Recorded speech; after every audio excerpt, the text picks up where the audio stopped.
Well, following 2 years of fighting rape allegations filed by model Lerato Moloi, comedian and media personality Mongezi Mahlangu, popularly known as Tall as Mo, has been acquitted. In a statement released on Friday, Mahlangu said he felt vindicated, adding that he would be taking legal action against Moloi, everyone who publicly spoke on the allegations as facts. He joins us now for a discussion on this, and he is supposed to be joined by his family spokesperson perhaps a bit later. Mongezi, thank you so much for your time, and thank you for joining us on the Weekend Report this morning. We wanted to get access to the verdict itself, just so that we can lend our eyes to what the magistrate actually said about the case itself. But perhaps if you can just take us through what the magistrate outlined when he was handing down the case and when he was handing down his judgment. First and foremost, good morning to you, and good morning to all of your viewers. And thank you very much for giving me the opportunity to be on this platform. Basically, this situation has been extremely hectic. As you said, it has been dragging for the past 2 years. However, when the magistrate handed over her judgment, it was very loud and clear that Lerato's accusations were untruthful, they were unreliable, and it was considered to be a belligerent lie.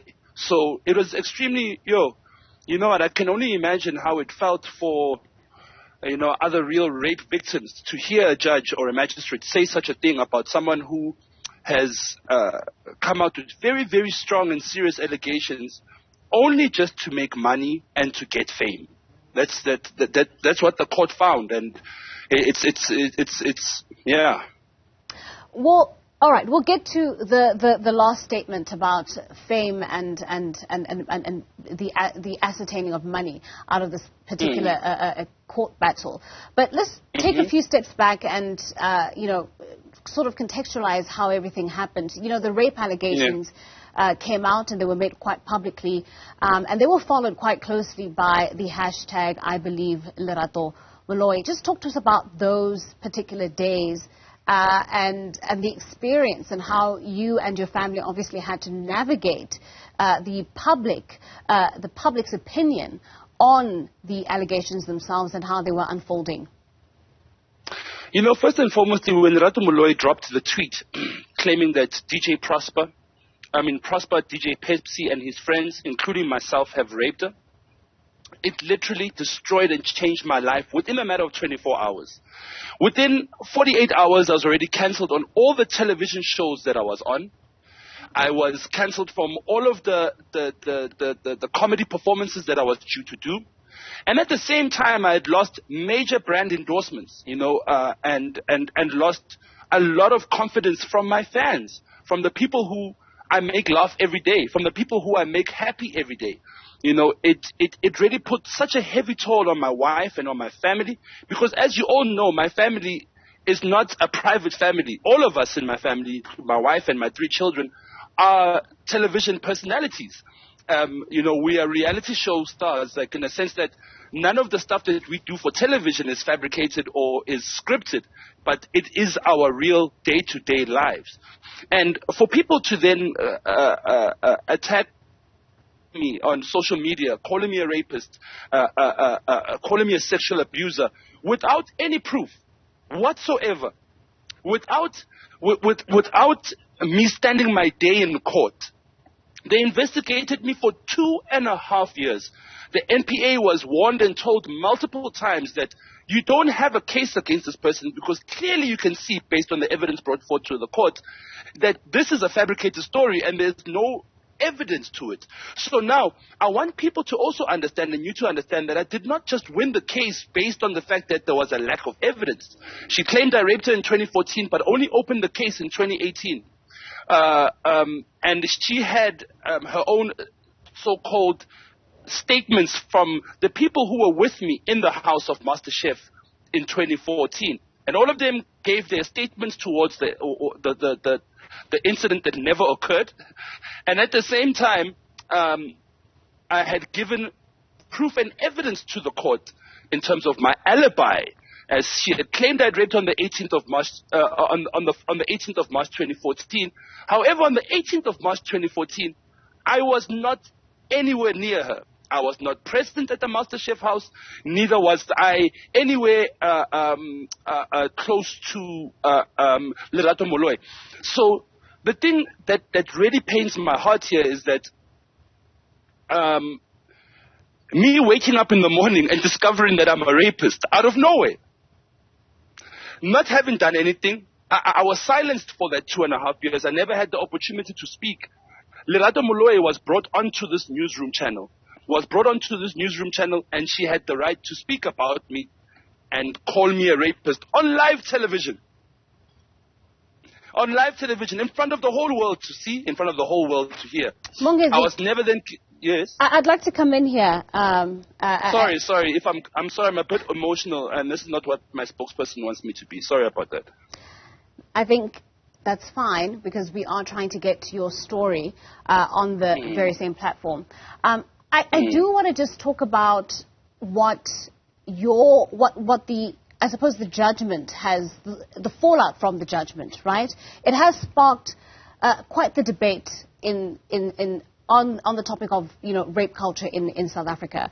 A lot of things are coming up, even as you narrate the ordeal that you went through. A lot is coming up in terms of cancel culture in South Africa and how we ought to handle instances where individuals are coming forward with rape claims.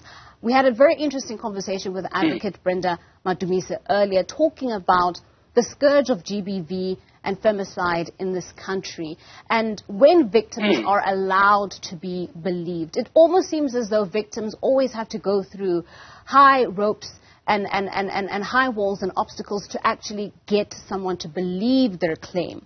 And so in this instance, I want to get a sense from you in terms of what issue did you take in terms of the reaction that the South African public had with regards to the claims that were brought forward against you? First and foremostly, it damaged me emotionally. It damaged me mentally. I was admitted to Glenwood Mental Hospital for 8 weeks, where I was under psychiatric medicine, psychiatric evaluation. I was examined by occupational therapists, psychologists, and also being seen by neurologists as well, because I had completely lost my sanity. I was unable to work. I was unable to do anything. I was unable to face the world. I felt like my safety was compromised. The safety of my children, my wife, my family was compromised. I had to relocate. I had to move my entire family. I stay now in a very private place in the farms in Pretoria. I had to move out of Sandton because where I was staying was very close to Alexandra. And at that time, during the allegations were brought forward, it was in the month of August during GBV.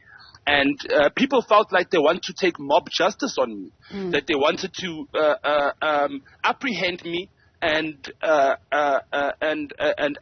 put a tire on me and burn me. This is the kind of threats I was receiving on my social media, on my WhatsApp. People, Lerato activated other female celebrities who I'm also taking to court. She activated other female celebrities to also state that I'm a rapist, even though I've never had any interaction with those women, never ever had any sexual interaction with them, or neither have I ever been accused of sexually harassing them.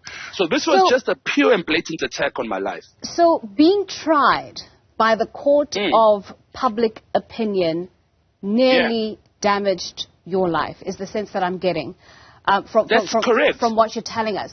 But that's correct. Nonetheless, you still were afforded an opportunity to go through the criminal justice system and to clear your way via those processes.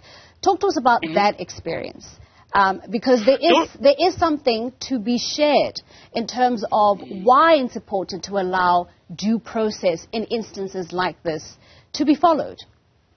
It's important for due processes like this to be followed because, number one, if there is a victim of rape, that person has every single right to be protected by the state.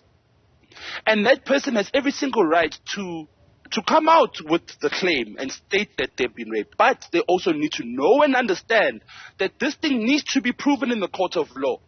And there's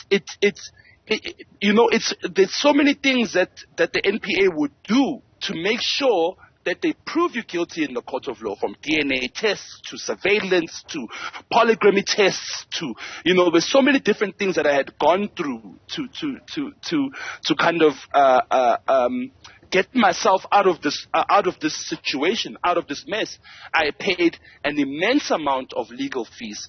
I remember very well sending my representations to the NPA, and they declined them and said that they're still going to continue and pursue to prosecute me because they were placed under pressure by Lerato Moloi and the Me Too movement and the I Believe Her movement and the GBV movement, and the NPA felt like they had no other choice, but they were cornered. Even though they saw that there was no case against me, they still went ahead to prosecute me. That's why now there's a civil claim and civil claim against the NPA. Yeah. I want to touch on that a little bit. The movements that you've highlighted are very important movements, and the work that they do cannot be underscored. But yes. I want to touch on this campaign that you have started. Civil claims that you have initiated against individuals that you believe were wrong in naming you and calling you a rapist publicly. I believe you are seeking some sort of compensatory damages from these individuals. You are also seeking public apologies from these individuals. Yes. Just talk to us about what you hope to gain by moving forward with this campaign. First and foremostly, when this issue came out, I was retired. I have no need to prove my innocence to try and get back on TV or to try and get back on stage or to try and get back into the hearts of magazines and newspapers. No. I was retired. I was at home chilling with my family. And the reason why I'm now, I don't know why you call it a campaign. It's not really a campaign. It's just putting the facts out there that the truth needs to be known, that I am not a rapist and that I have been falsely accused. The accusations that were placed against me were purely fabricated. That's what my movement is. And now the people who are helping Lerato, who are also pushing that I lose my work, I lose everything, no channel must work with me, they are also now vindicated in this whole matter. And you know what? It's not about a financial thing or whatever. I believe my 15 years in doing stand-up comedy was very, very successful. That's why I was able to retire at the age of 35 to live my life with my kids. It's not about me trying to make money or come back. In fact, Lerato Moloi tried to make money off the case. I'll send you a website and a link whereby she put out a website asking people to donate money to her to fight me in court. But she didn't need money to fight me in court because she was being represented by the NPA. Her target was to raise $95,000 and for the past 2.5 years we've been keeping close a watch on that account. Mongezi. Yes. Yeah, unfortunately we are running out of time. I do want to ask a final question. The debate that we're having currently around cancel culture, its virtues, the things that are wrong about it, how harmful it may be in today's society that is quick to cancel individuals. What would your contributions be, very quickly, to that debate? Yes. You know what? We have to be very careful about cancel culture. Read the facts. Understand both sides of the story. Then come up with a sensible conclusion. Because if you're going to post something that directly implicates or accuses someone of a crime or a certain incident that did not occur, you will be liable in the court of law to account for that. So that's what it is. Cancel culture is extremely dangerous. People must know the facts. They must know what is happening. And I'll state it loud and clear for everybody to understand and know that I'm not a rapist. And if you go on social media and you tweet at me that I'm a rapist, unfortunately my special investigations unit and my cybercrime team will send you a legal letter for you to remove the tweet. If not, then further prosecution will occur. All right, Mongezi, thank you very much for coming on this morning's platform and sharing your story with us. Thank you very much for having me. Thank you very much for having me. And I really, really want to send my heart out to all the people that have been affected by GBV and that have been affected by rape in this country. I've got 3 beautiful daughters and I'd never want to see that happen to my children. God be with you and sustain you always. Thokozani.